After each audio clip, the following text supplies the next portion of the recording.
Assalamualaikum warahmatullahi wabarakatuh. A'udzu billahi minasyaitonir rajim.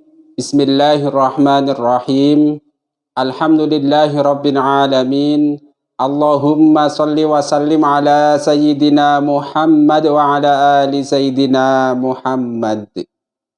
Kaum muslimin rahimakumullah, khususnya para muhibbin Gus Baha yang saya cintai.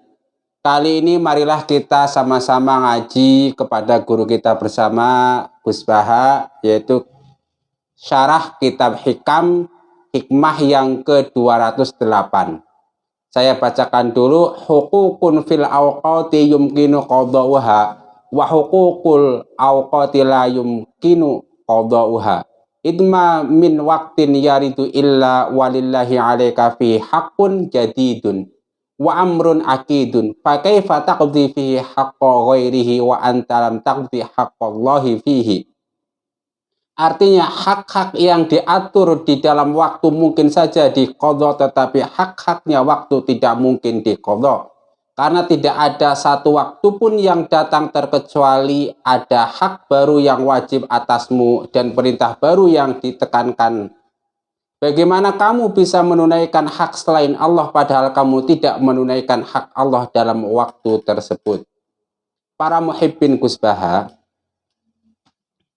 ketika menjelaskan hikmah ini, tentu Gus Baha panjang lebar, memberikan dalil Al-Quran, memberikan dalil hadis, lalu sebagai ciri khas beliau memberikan cerita-cerita hikmah dari khas para wali yang sering beliau ceritakan.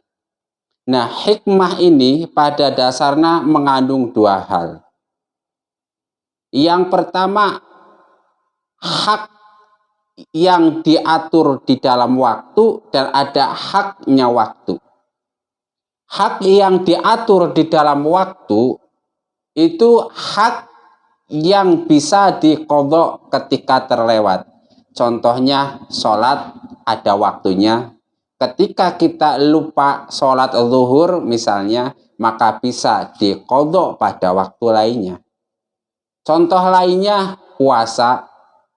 Ketika puasa bulan Ramadan ada yang lupa kita nggak berpuasa di hari itu atau karena sebab lainnya, maka bisa diqadha di waktu yang lainnya. Tetapi ada hak-hak Allah Subhanahu wa Ta'ala yang tidak bisa diqadha. Contohnya apa? Contohnya husnudzon kepada Allah. Contohnya apa? Contohnya ridho terhadap qadha dan qadar Allah, ridho terhadap takdir Allah Subhanahu wa Ta'ala. Nah, mengenai hak yang kedua ini, Gus Baha itu mencontohkan persahabatan beliau dengan Ruhin gitu. Klasik lah ya. Jadi persahabatan dengan seseorang. Misalnya saya punya tetangga Pak Ahmad. Karena saya sedang banyak urusan, sedang banyak masalah, keluar rumah, ketemu Pak Ahmad dengan muka cemberut. Udah, ketemu. Setelah itu lewatlah. Nah, ketika saya pulang lagi ke rumah, saya menyesal. Kenapa tadi saya ketemu dengan Pak Ahmad cemberut? Padahal haknya Pak Ahmad itu kan sebagai tetangga, kita bermuka manis kepada beliau. Nah, kita sudah terlanjur bermuka masam kepada Pak Ahmad, nggak bisa diqadha. Ini kalau kepada sesama manusia. Bagaimana kalau hal tersebut terjadi antara kita dengan Allah Subhanahu wa Ta'ala? Terlanjur kita masam kepada Allah, terlanjur kita beruksaka kepada Allah, nggak bisa diqadha, nggak bisa diganti. Karena apa? Sudah terlanjur terlanjur basah, ibaratnya gitu. Ada dalam bahasa sehari-hari kita itu ada istilah apa ya? Waktu yang sudah terlewat tidak akan kembali. Kira-kira begitu. Jadi ada hak-hak kita, ada hak-hak kita, kewajiban-kewajiban kita kepada orang lain, kewajiban-kewajiban kita kepada Allah Subhanahu wa Ta'ala yang tidak bisa diqadha. Karena apa? Karena kewajiban kita kepada Allah secara rohani itu detik per detik. Misalnya satuan waktu terkecil yang kita paham detik lah.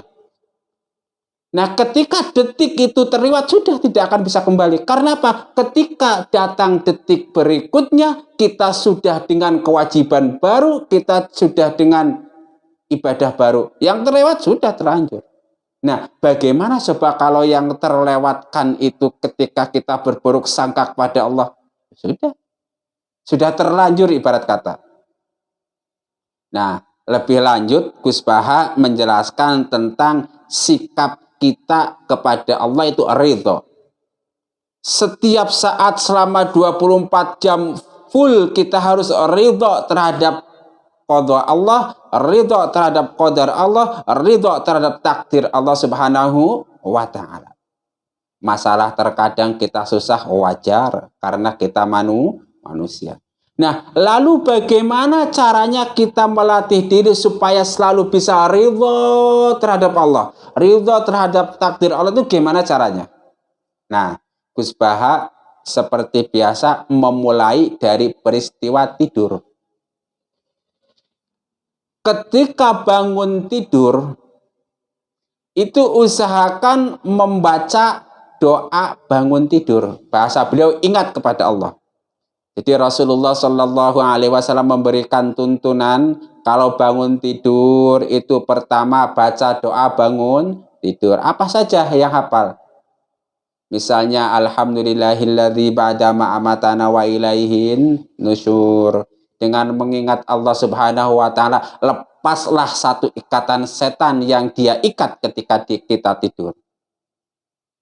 Kemudian setelah membaca doa bangun tidur, kemudian kita berwudu. Dengan berwudu, lepaslah satu ikatan setan lagi.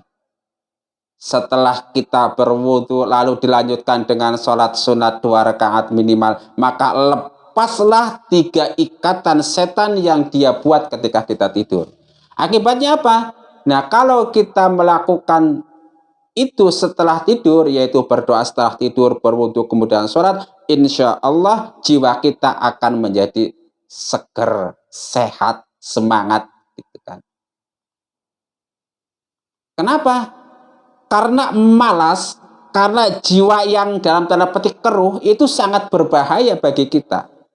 Bahkan Rasulullah Shallallahu Alaihi Wasallam mengajarkan suatu doa supaya berlindung dari rasa malas, dari rasa tidak ridho, seperti doa Allahumma inni a'udzubika minal hammi wal hazan wal ajzi wal kasal wal bukhli wal jubni wa dhula'id daini wa ghalabatir rijal, dan doa-doa lainnya. Nah itu salah satu cara untuk bisa ridho kepada Allah Subhanahu wa taala, lepaskan semua ikatan setan ketika kita bangun tidur. Kenapa? Ya, karena ketika kita diikat oleh setan, kemudian kita merasa susah. Ketika susah, itulah kita mulai tidak ridho kepada Allah Subhanahu wa taala. Misalnya bangun tidur, yang diingat itu kita bingung mau cari rezeki kemana, padahal apa? Padahal Allah zat yang maha memberi rezeki. Rezeki kita sudah diatur, seharusnya kita positive thinking. Begitu bangun tidur kita positive thinking, insya Allah Allah akan memberikan rezeki yang cukup, rezeki yang banyak pada hari ini. Itu. Tetapi sebagian orang nggak begitu. Begitu bangun tidur bingung, mau kerja kemana, cari duit kemana, cari makan kemana. Itu dia. Sadar atau tidak sadar, perasaannya tersebut merupakan sesuatu yang tidak ridho, tidak percaya kepada Allah Subhanahu wa taala, bahwa Allah adalah zat yang maha mengatur rezeki. Kata Gus Baha. Ya kan? Ya. Makanya untuk menghindari itu, usir para setan dengan cara mengucapkan 3 doa itu tadi. Bahkan Gus Baha melanjutkan seperti ciri khas beliau, mengambil hal yang teringan jika dimungkinkan. Tadi kan ada baca doa setelah tidur, berwudu setelah tidur, kemudian sholat sunat setelah tidur. Nah, kalau 3-tiganya nggak bisa, mau baca doa bangun tidur belum hafal, atau malas kepanjangan, mau wudu males dingin, mau sholat apalagi, nah minimal kita ingat kepada Allah Subhanahu wa ta'ala. Nah yang namanya ingat banyak bos, nggak harus dengan ucapan, nggak harus dengan doa, nggak harus perbuatan, cukup diam kita ingat, oh alhamdulillah kita masih bisa terbangun dari tidur dengan badan yang enak. Coba cek berapa banyak orang yang begitu bangun tidur dia susah karena apa? Lagi sakit misalnya. Coba cek berapa orang yang tidur nggak bangun-bangun. Nah itu, begitu bangun tidur mungkin kita nggak berdoa, mungkin kita nggak berwudu, mungkin kita nggak sholat. Tapi apa? Tapi kita ingat kepada Allah Subhanahu Wa Taala bahwa Allah lah yang membangunkan kita. Alhamdulillah. Itu yang pertama. Yang kedua, untuk melatih ridho, Gus Baha mengajarkan kepada kita supaya membaca doa raditu billahi rabba wa bil islami dina wa bi Muhammadin sallallahu alaihi wasallam nabiyya wa rasula. Pagi 3 kali, sore 3 kali. Insya Allah kalau orang yang membaca raditu billah dan seterusnya pagi 3 kali, sore 3 kali, Allah akan meridhoi dia selama 24 jam itu. Nah, kalau kita diridhoi oleh Allah, maka Allah juga yang akan membimbing hati kita, yang akan membimbing pikiran kita, yang akan membimbing perbuatan kita untuk apa? Untuk ridho terhadap qada dan qadar Allah Subhanahu wa Ta'ala. Nah, sekarang cek para muhibbin Gus Baha yang ngaku Gus Baha lover sudah melakukan itu belum? Raditu billahi rabba wa bil islami dina wa bi Muhammadin sallallahu alaihi wasallam nabiyya wa rasulah 3 kali pagi, 3 kali sore. Bagaimana kalau nggak hafal? Nggak hafal ya hafalin, kalau nggak hafal aja ya udah, yang penting ingat Allah, kita ridho, atau bahasa beliau marem. Ridho itu marem, mantep. Bahagia, saya bahagia bahwa Tuhan saya Allah. Saya mantep bahwa Nabi saya Rasulullah Sallallahu Alaihi Wasallam, dan saya mantep agama Islam adalah agama saya. Itu 3 hal itu, ya kan? Ridho. Yang kedua itu, nah, kalau yang belum, nah itu salah satu melatih ridho. Nah kalau misalnya lupa membantu itu, ya sudah, kita itu tidak mendapatkan keutamaan membaca doa taradhi istilahnya di waktu pagi 3 kali, sore 3 kali. Nah itu yang kedua. Yang ketiga, Gus Baha mengajarkan kalau bangun tidur, supaya kita tidak menyoal Allah, lakukanlah sesuatu yang Anda sukai. Nah, seperti biasa, Gus Baha mencontohkan kalau bangun tidur yang suka ngopi, ngopi. Nah, khusus pada kitab Hikam ini beliau mengatakan, kalau yang suka ngerokok, ngerokoklah.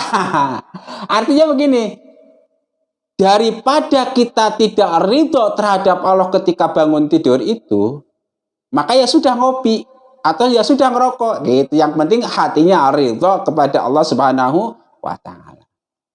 Nah, Gus Baha seringkali mengucapkan salah satu cara untuk ridho adalah bahagia dengan cara ngopi. Itu karena memang banyak referensi dari teman-teman beliau. Beliau sering dapat curhatan, Gus, kalau saya ngopi, kalau saya ngerokok itu seakan-akan hutang itu lunas, lupa gitu. Nah itu tandanya bahagia itu sama. Itu yang ketiga. Yang keempat, untuk melatih ridho, cobalah selalu bahagia, cobalah selalu tertawa. Bahkan ketika menjelaskan hikmah hikam yang ke 207 ini, beliau itu menyebutkan bahwa ketawanya beliau sebetulnya dipaksa atau dilatih, dipaksakan. Dalam artian dipaksakan itu harus tertawa. Supaya apa? Supaya bahagia. Kalau bahagia, kita ingat sisi baiknya Allah Subhanahu wa Ta'ala. Allah memang zat yang membahagiakan dan yang memberi susah, yang menyiksa, yang memberi pahala dan yang mu'adzib. Supaya kita ridho kepada Allah, ingatlah sisi baik Allah Subhanahu wa Ta'ala. Ya, itu ya. Yang selanjutnya melatih ridho dengan cara senang. Udah ketawa. Kalau perlu lihat stand up komedi lah. Kalau perlu lihat film yang lucu-lucu lah. Yang penting tidak masih maksiat. Yang penting untuk melatih kita ridho. Nah, terus selanjutnya cara melatih ridho itu jangan sampai kita berburuk sangka kepada Allah Subhanahu wa taala. Bahasa beliau adalah merengut.